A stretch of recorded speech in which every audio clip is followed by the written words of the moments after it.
Egyptians are doing a pretty good job in this regard, and they are gaining or regaining their reputation, their positions as the leaders of the Arab world, or at least the Arab pragmatic camp that I have mentioned before. So this is the first motivation. The second motivation is that the Egyptians really hate Hamas. They really hate Hamas, and they are afraid from Hamas in a sense, because Hamas, as I said, they are the Palestinian version of the Muslim Brotherhood. Okay, the Muslim Brotherhood that were created in Egypt. Now, the Muslim Brotherhood are today banned in Egypt, meaning that they are out, they are illegal. Okay, and Morsi, the predecessor of President Sisi, which was the Egyptian president for 1 year, 2012 till 2013. He was the leader of the Egyptian Muslim Brotherhood, and he is the most dangerous, bitter enemy of Sisi and the Sisi regime in Egypt.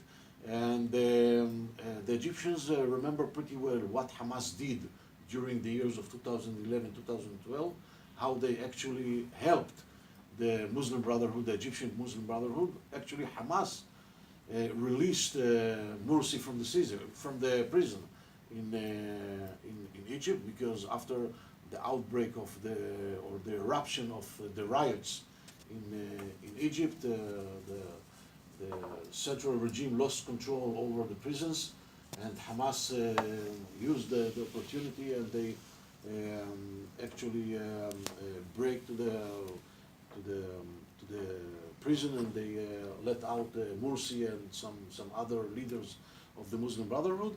And actually, the Egyptians are afraid that Hamas will be able to, I would say, to create a sort of political unrest in Egypt, and they want to have a sort of control over Hamas, and they think that by facilitating these processes, they having control over Hamas and over the Gaza Strip, and they think that they are right in this regard.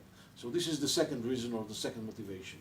The third reason, or the third motivation of the Egyptians for continue facilitating these processes is to assure that they are cutting the relations between Hamas and Wilayat Sina.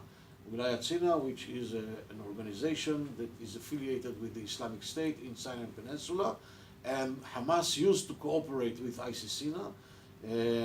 They used to have common enemy, which was Egypt, and Hamas helped Wilayat Sina with explosives, and mainly with military knowledge with regard to explosive knowledge that came from Iran, and the knowledge that they gave, and the assistance, the military assistance that they gave to Wilayat Sina, actually caused huge damages and casualties to the Egyptians, and the Egyptians wanted to cut the relations between Hamas and Wilayat Sina, and they succeeded in doing that, since they begin facilitating the reconciliation process and the ceasefire agreement between Hamas and Israel.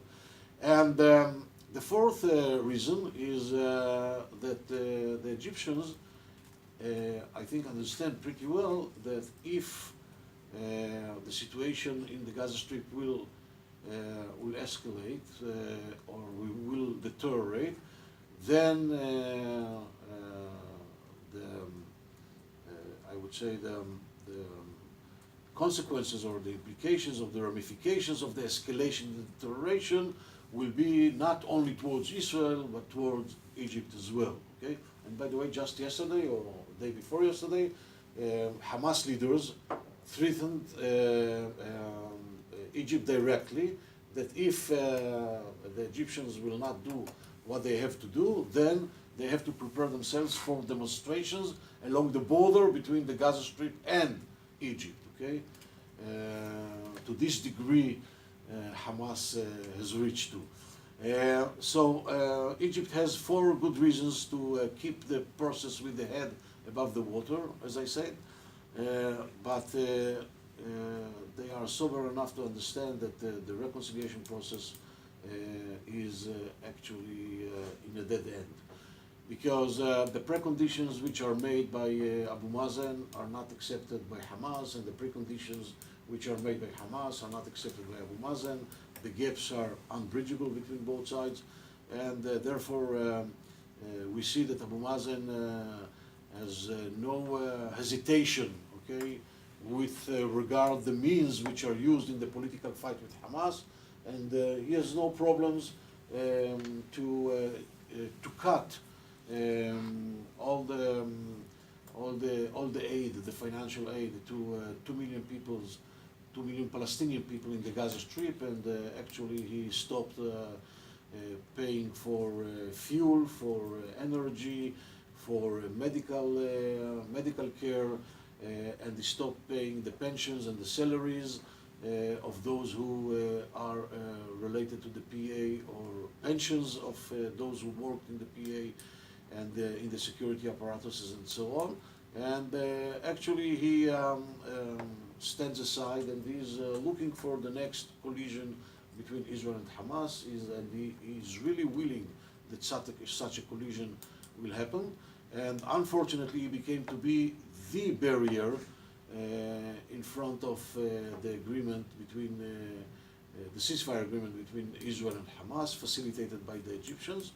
And although we have succeeded in reaching to a very complicated agreement with the Qatarian, which are, as I said, red flag for the Egyptians, but we convinced the Egyptians to agree, and the Qatarians were willing to pay $65 million instead of Abu Mazen for fuel, medical care, and salaries to the Palestinians in the Gaza Strip, and we began in providing fuel and all the other things to the Gaza Strip in the previous week, but in a very surprising manner, we found ourselves last Friday on the most violent day since the last 6 months, since the beginning of the March of Returns along the border with the Gaza Strip. And actually we have some severe difficulties to explain what has happened there in last Friday, because as far as we understand, Hamas has no interest to escalate the situation, because this is perceived as a huge achievement for Hamas. The agreement that we have reached with Qatar, it is a huge achievement for Hamas, because by the additional fuel that will be provided to the Palestinians, they will be able to have 8 to 10 hours electricity in a day instead of 2 to 4 hours today. Okay, and it's something which is very, very meaningful in the very hard and harsh conditions, humanitarian conditions in the Gaza Strip. And this was only the beginning, okay, because the Qatarians were willing to pay, as I said, for the salaries of the Palestinians and so on, which means that it will improve the economic situation. And actually, it was a very good beginning, and we cannot understand what has happened there. And actually, the two explanations that we have are very concerning explanations. The first one is that Hamas actually had an interest in escalating the situation because they believe that by escalating the situation they can gain more concessions from Israel, they can gain more concessions from the Egyptians with regard to the Qatarian involvement in the Gaza Strip and so on. And if it is right, then we are in a problem, because it means that we cannot trust Hamas as a reliable partner in this regard, and the agreement is not agreement, and the war is not a war. And the other explanation is that Hamas just lost control after riding on the back of the tiger, which is a very angry and hungry tiger, and they believe that they can control this tiger, but with all the incitement, the indoctrination, and the violence that they initiated in the last 6 months, when they wanted to stop it, actually they couldn't do it. This explanation is worrying as well, okay, because we are trying to do all what we do because we believe that Hamas is a reliable, responsible, and capable address. But if Hamas is not able to control what is going there in the Gaza Strip, so why to do any sort of such an agreement with Hamas? I believe that the government of Israel, at least according to the last decisions that was made on last Sunday, believes that it was not initiated by Hamas. It was a sort of an accident, okay? And therefore, the government of Israel decided to give another chance to the ceasefire agreement. And we renew we are providing once again fuel and some other materials to the Gaza Strip, and we are looking forward to Friday, in 3 days from today, hoping that it will be much calmer than previous Friday. And if it will not be, I think that it increases dramatically the chances of another military campaign in the Gaza Strip, that this time will be much, much more aggressive in comparison to the last one, because I think that if Israel, the fourth military campaign will be imposed on Israel, and you have to understand that the government of Israel does all the possible efforts in order to avoid from another military campaign. We have very good reasons, okay, for another military campaign, but we are trying to avoid from another military campaign because we know what are going to be the consequences, and the consequences are going to be very severe, very bad, mainly for the Palestinians. But if such a military campaign will be imposed on Israel, and we have to remember that we are living in the last 6 months under continuing terror attacks from the Palestinian side. What is going there along the border is not peaceful demonstrations, okay? These are not peaceful demonstrations. This is terror attacks. This is a terror campaign against Israel and against the citizens who live along the envelope around the border of the Gaza Strip, and Israel is not able to tolerate it for a long period of time. And if another military campaign will be imposed on Israel, then I think that Israel will do all the possible efforts in order to finish the job with Hamas. To finish the job with Hamas means that Israel will try to go for the heads of the leadership of Hamas, and to do a very serious job with regard to all the military infrastructures, which means that it will be a very heavy and deep incursion of the IDF into the Gaza Strip, and it will be, I think, a long military campaign. And I assume that at the end of the day, after the fourth campaign, we will find ourselves, and when I say we, I mean the Israelis and the Palestinians, in the same place that we are here today, okay? And this is the reason that we are trying to avoid from this fourth campaign. But unfortunately, not everything is in our hands in this regard. So I hope that I broaden a bit the angle. I try to put the Palestinian issue in the context of the broader Middle East. I think that there is no ripeness, just in order to conclude, there is no ripeness for a final status agreement between Israel and the Palestinians. The gaps between both sides are unbridgeable gaps. The level of mistrust between both sides is the highest level of mistrust since the beginning of the Oslo process.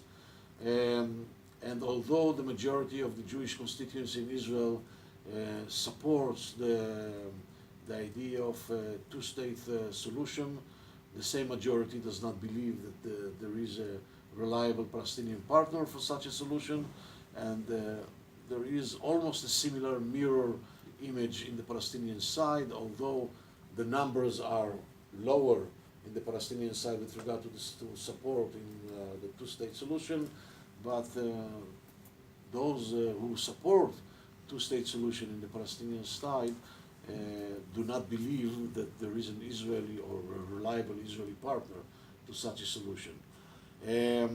Therefore, I think that the principle which used to be known as nothing is agreed until everything is agreed, which is a wrong principle since the beginning of the Oslo process, should be replaced by another principle that everything that is agreed should be implemented. And there are many things that the Israelis and the Palestinians can agree upon or already agreed upon.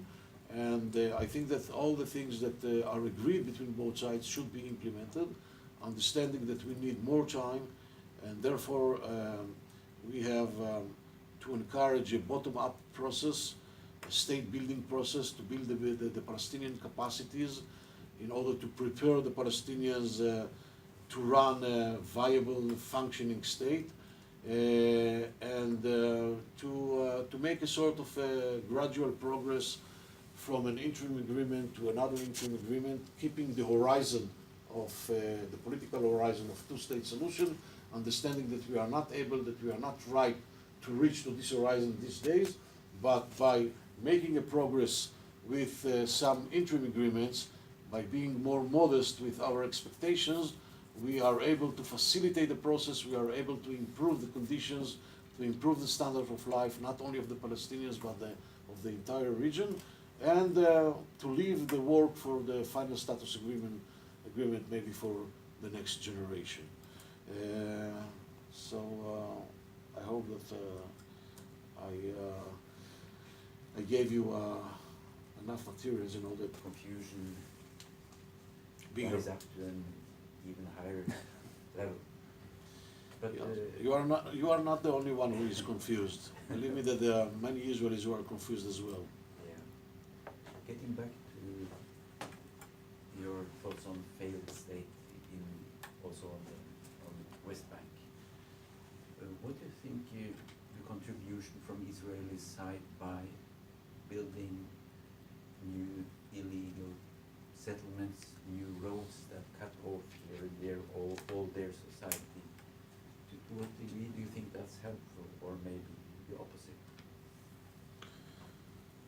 I don't think that the settlements are an obstacle, not for the functioning of the Palestinian entity and not for the final status agreement. First of all, because Israel proved at least twice before that it is capable to evacuate settlements and settlers. We did it in Sinai Peninsula following the peace treaty with Egypt, and we did it in the Gaza Strip and in the north of Samaria in 2005, which means that the Israeli-Palestinian conflict is not a territorial conflict. It's not about territories, okay? And what is the ultimate proof that this is not a territorial conflict? Because in the Annapolis process in 2008, okay, the Palestinians were offered to have 100% of the West Bank, 96.5 of the territory of the West Bank, and the additional 4.5% of swap, meaning that they will get territories from the Israel of 1967. That eventually that they will have the whole 100% of the West Bank. Okay, and they refused. They refused. I think that the main problem, or the core problem of our conflict is the refusal of the Palestinians to recognize in the right of the existence of the state of Israel as the nation state of the Jewish people in any borders, be it 37, 48, 67, you name it, okay?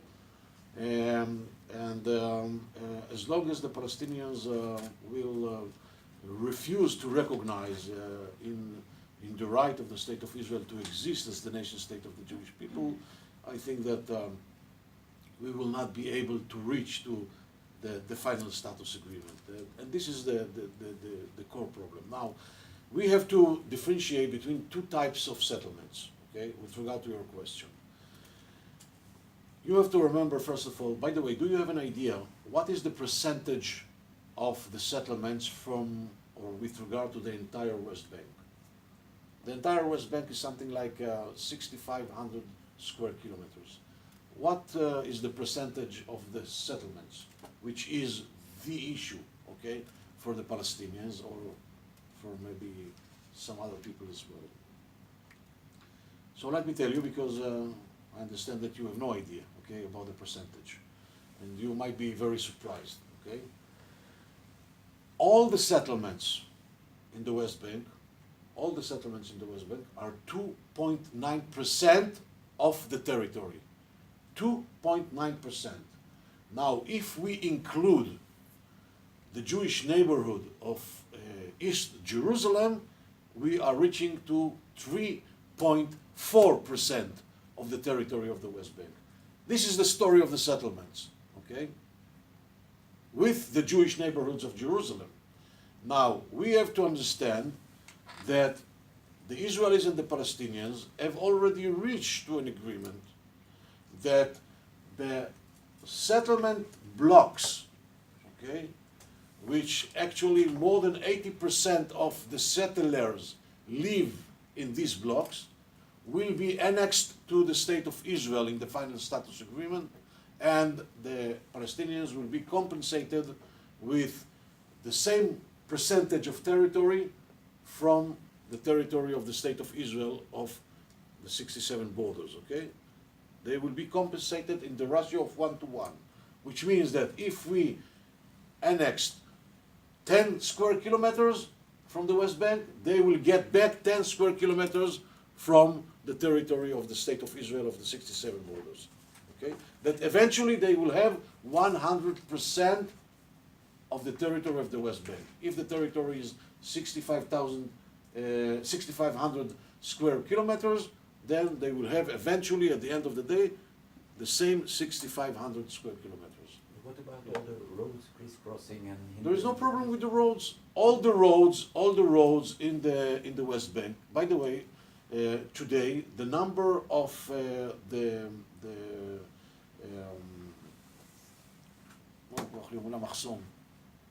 Checkpoint. the number of the checkpoints, not checkpoints, זה לא מחסום. מחסום זה checkpoint. כך אומרים באנגלית. road block in automatic. Okay. The number of the roadblocks in the West Bank today is the lowest number since 67. Since 67 is the lowest number of roadblocks, of checkpoints, okay, along the West Bank. Now, all the roads in the West Bank can be used by the Palestinians as well. I mean, there is no problem that the Palestinians will use the road. Now, they have no reason to use a road that goes to a settlement, because there is no Palestinian village there or something else. But when we are talking about the main roads, I mean, and other roads that are connecting between Palestinian villages or Palestinian towns, they have no problem. I mean, everything is open. There is no problem. There is no problem of free movement. Okay, there is no problem of free movement in the West Bank. The Palestinians are able to go from Jenin in the north to Hebron in the south, okay, freely. Now, they might meet on the way a checkpoint or a roadblock because there is some security arrangement, so they will be checked on the roadblock and they will continue. By the way, I'm as an Israeli citizen, okay, I'm stopped in roadblocks in the West Bank or along the border between the West Bank and the state of Israel. We as Israeli citizens, we are checked in these blocks as well, in these roadblocks as well. But this is not the problem. Okay. Now we have to remember that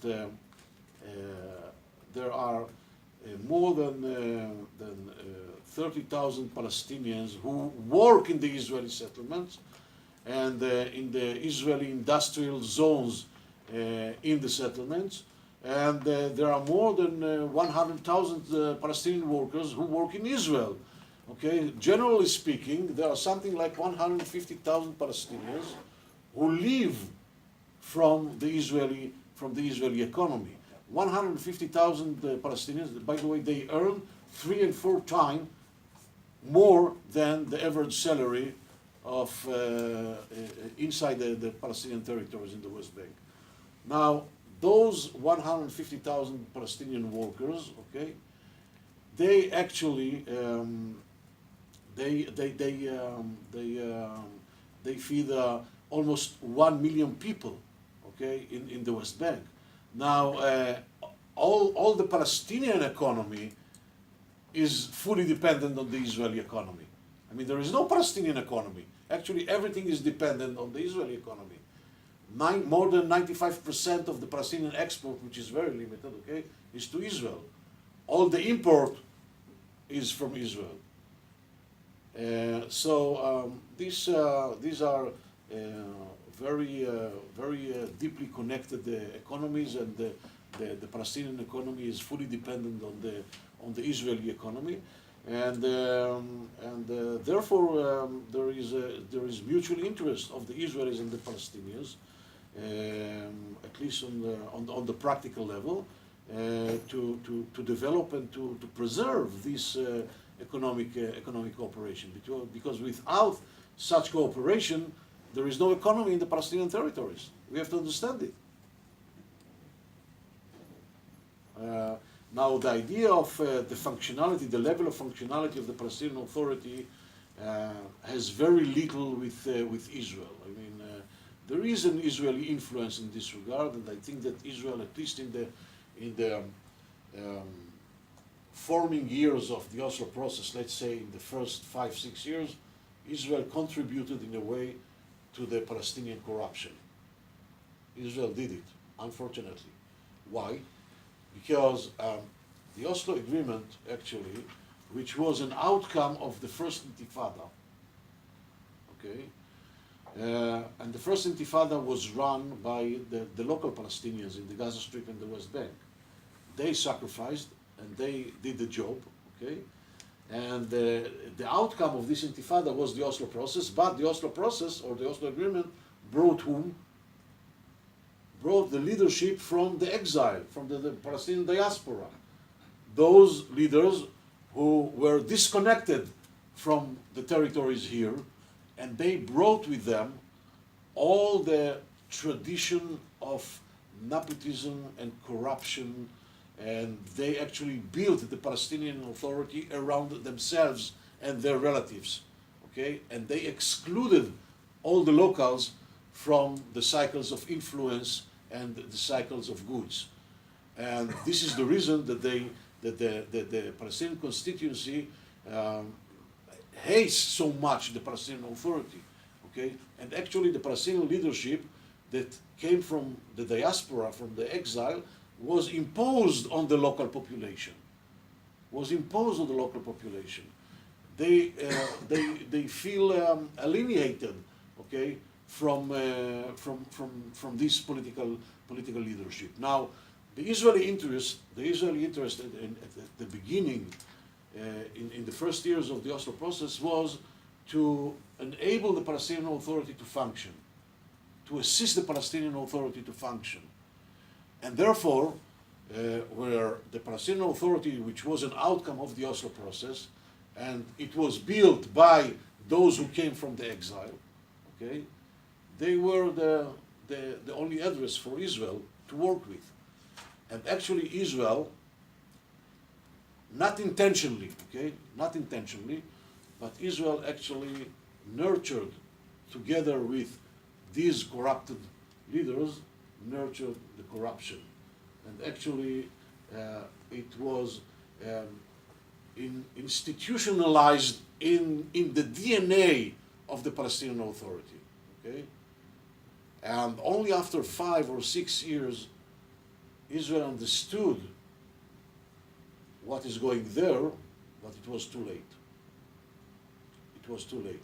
And by the way, when Salam Fayyad was nominated as the prime minister, and actually many people compare Salam Fayyad to Ben Gurion, the founder father of the state of Israel. And why? Because Salam Fayyad said, he was very pragmatist in the sense of saying that we believe that we have to have our independent Palestinian state, okay? we believe that the country is ours, but we have to be realistic and we have to take what is given to us and to do the best that we can with all the assets that we are given with, and we have to develop and to establish our state institution.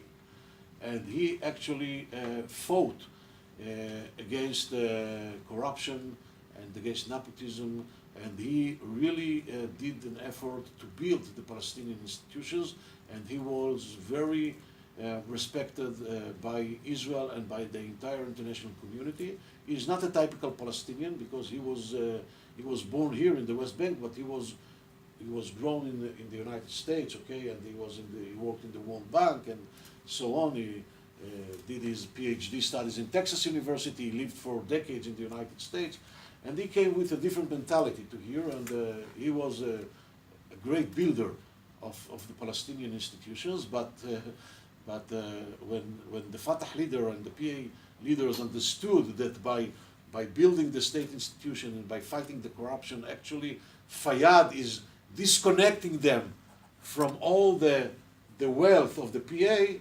and he had no political support, then they show him the way out. Okay, and this is an indication to the depth of the dysfunctionality and the corruption of the Palestinian Authority. And I think that in order to change things dramatically, we are required for a different type of process, which is a state building process, you know, to build the Palestinian state institution from almost the first beginning.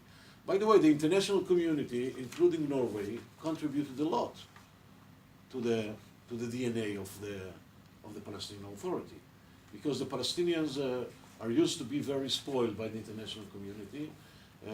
I mean, the international community for many years, too many years, actually hugged the Palestinians and didn't ask for any sort of responsibility or accountability for the Palestinians, from the Palestinians, and many, or I would say a very big part of the international aid or the international assistance that was given to the Palestinians was taken to a very deep private pockets of Palestinian leaders, and all these facts were known. I mean, all of these facts were known. Now I would say that in the last decade or so, there is an improvement in this regard, and most of the donor countries are much more cautious with the financial assistance that they give to the Palestinians, and they try to assure that the money goes to the projects for development and infrastructure and so on, and for the favor of the Palestinian society. And they tightened their control over the money which is given, but still a lot of money is stolen from the financial aid which is given by the international community to the deep pockets of some Palestinian leaders. And I think that in this regard, it was also sort of a negative contribution to the development of the Palestinian Authority as a functional authority or a functional institution. We just have about 10 minutes. Any more questions?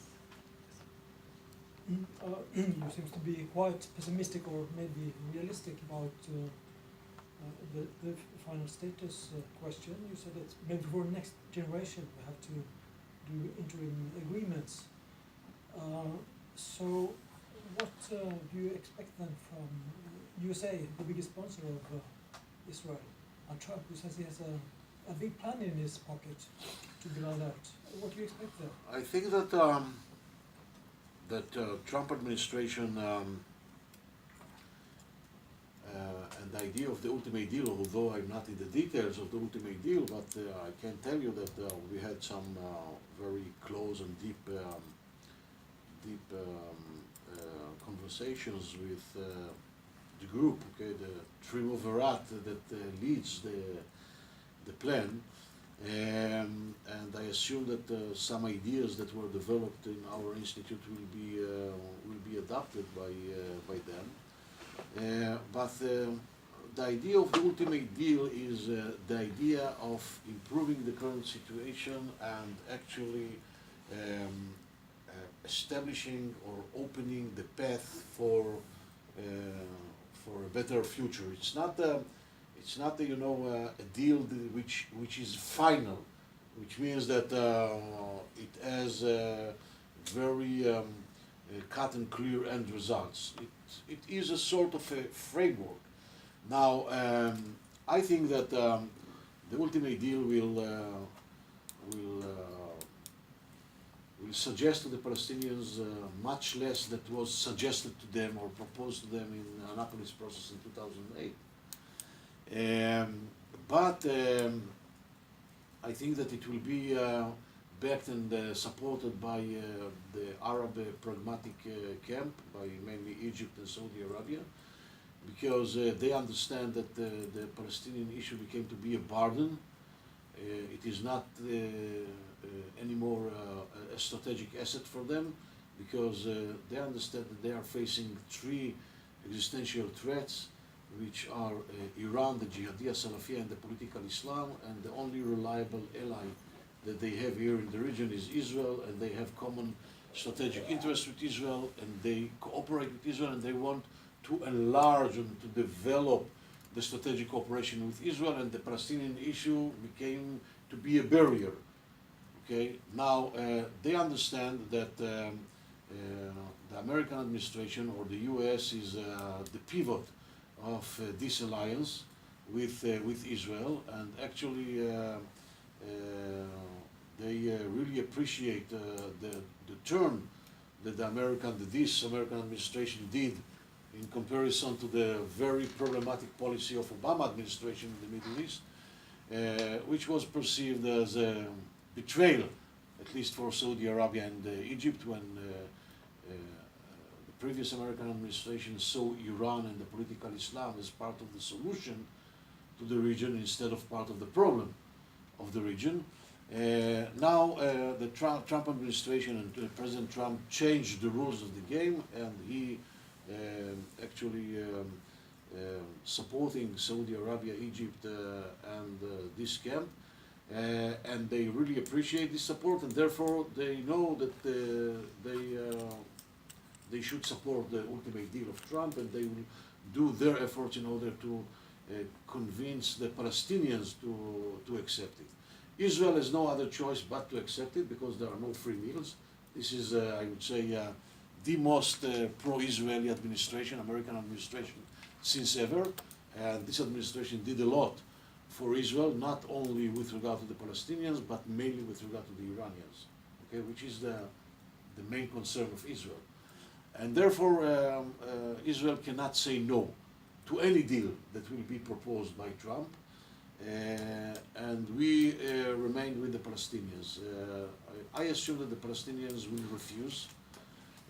I think that they are doing historical mistake, strategic mistake, and if they will accept it, I think that it will open a chance for the final status agreement in some years from today. If they will reject the deal, then they doom to continuing failure for many years to come, because they will lose the support of the Arab world. They lose the support of the Americans. By the way, this administration changed dramatically the rules of the game, mainly when it came to the Palestinians, and they told them, look, dear friends, you cannot curse us, you cannot humiliate us, you cannot say that you are not willing to negotiate with us, but in the very same time, you demand us to continue providing you with financial aid. No more. Okay? You want financial aid? Then you have to cooperate with us. You don't want to cooperate with us, you will not get financial aid. And this is something that the Palestinians are not used to. They were used to breach agreements. They were used to lie. They were used to do many other things, and to continue to be spoiled by the international community and to get assistance and aid and so on. And in this regard, this is a very dramatic change in the rules of the game. I think that in something like 2 to 3 months from today, the so-called ultimate deal will be presented by the American administration. I really hope that I'm wrong with regard to my assessment that the Palestinians will reject the ultimate deal. I really hope that they will accept it, or at least will be willing to negotiate about, not to reject it automatically. Because I think that the other options are worse. For the Palestinians, the other options are worse. Taking into consideration, of course, the internal situation in the Palestinian arena, going back to the beginning of our talk, what is going there with regard to the political fragmentation and the rifts and so on. And the absence of legitimacy of the political leadership. Any more questions? Thank you.